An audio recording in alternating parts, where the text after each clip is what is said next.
ಜ್ಞಾನವೆಂಬೋ ನವರತ್ನದ ಮಂಟಪದ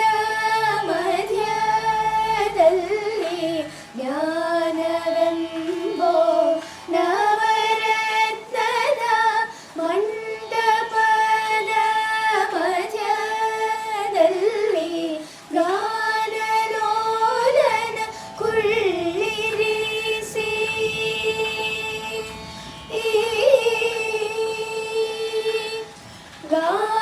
ಗಾನಲೋಲನ ಕುಳ್ಳಿರಿಸಿ ಗಾನಲೋಲನ ಕುಳ್ಳಿರಿಸಿ ಧ್ಯಾನದಿಂದ ಭಜಿಸುವೆನೋ ಗಾನಲೋಲನ ಕುಳ್ಳಿರಿಸಿ ಧ್ಯಾನದಿಂದ ಭಜಿಸುವೆನೋ